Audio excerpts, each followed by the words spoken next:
Hi everybody. Right, so today my Amazon delivery hasn't come.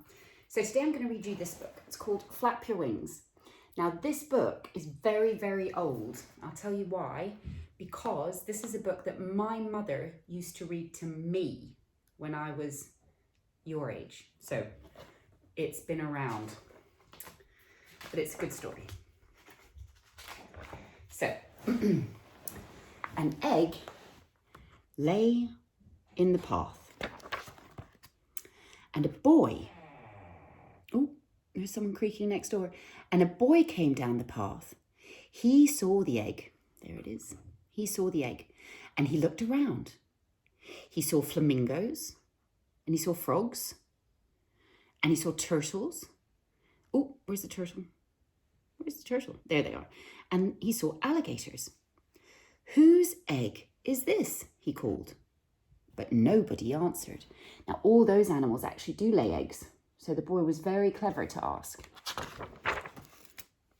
Then he looked up, and he saw an empty nest in a tree. "Here is an egg without a nest," he said, "and there is a nest without an egg." So the boy climbed the tree, and he put the egg in the nest. Then he went away. Now, Mr. and Mrs. Bird came home, and they were surprised to find an egg in their nest. "That's not our egg," said Mrs. Bird.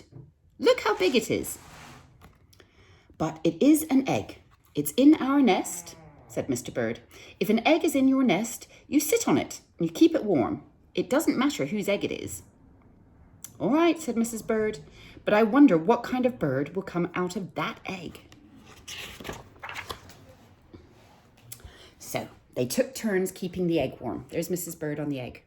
First, Mrs. Bird sat on it. Then Mr. Bird sat on it. And sometimes, because it was so big, they both sat on it. One day, Mrs. Bird heard a squeaking noise. "Help," she said. "This egg is squeaking. Squeak, squeak, squeak, squeak." Mr. Bird came back to the nest, and he listened to the egg. "The egg is not squeaking," he said. "It's our baby that's squeaking. He's ready to come out of the egg." Mr. and Mrs. Bird waited. Squeak, squeak, squeak, squeak. The egg started to crack. See all the cracks? Then it cracked some more. Cracky, cracky, cracky. And then there was a baby. Mr. Bird was very excited. "It's Junior," he shouted. "What a beautiful baby." What do we think that is? Mrs. Bird looks a bit worried. Junior opened his mouth. It was a big mouth. It was full of teeth. "That's the funniest looking baby I ever saw," said Mrs. Bird. "Something's wrong. I don't think he's our baby at all."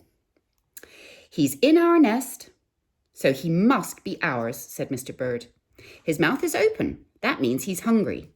When your baby is hungry, you feed him." Mr. and Mrs. Bird went away to get some food for Junior. Mr. Bird brought a pink worm, and Mrs. Bird brought a green one. There they are, going into Junior's mouth, look.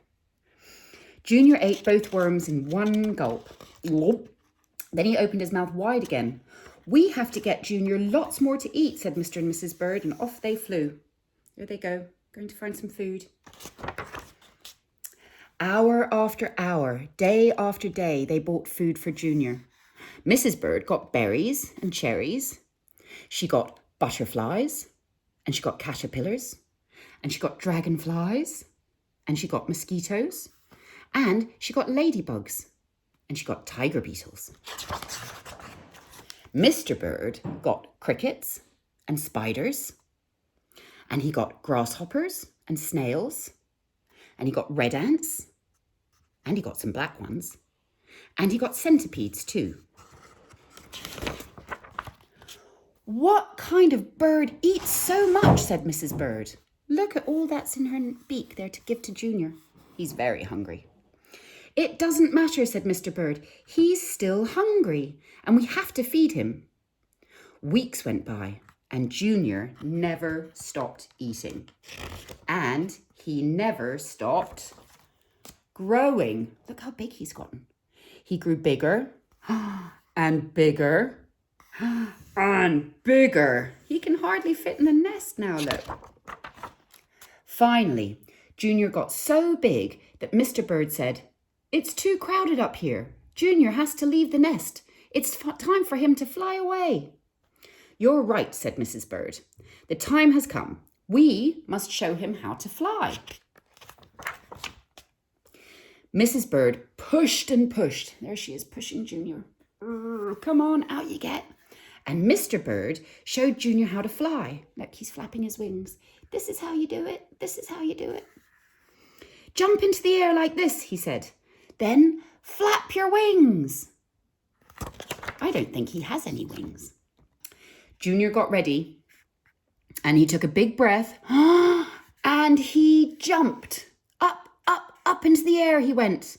"Flap your wings," yelled Mrs. Bird. "Flap your wings," yelled Mr. Bird. Look, there he is trying to flap. Uh-oh. Junior flapped and flapped, but it didn't do any good. He didn't have any wings. Down, down, down, down, down went Junior. Down into the water. Splash. Look, there he is under the water with the turtles and the frogs and all the other alligators too. It was cool and wet in the water. It was just right for Junior. "You know," said Mrs. Bird, "I don't think Junior was a bird at all." "It doesn't matter," Mr. Bird said. "He's happy now." There he is waving. And just look at him swim. I love that story. My mummy used to read it to me and she still talks about it to this day. My mum's a little bit kooky. But to me, it talks about how we should take care of each other no matter what. And everybody is slightly different. And we'll all find the right way to flap our own wings. We will, I promise. Right, so that's the story for today. I will bring it to nursery and I can read it for all of you there as well. In the meantime, I hope you all stay safe. I love you and I miss you. Bye.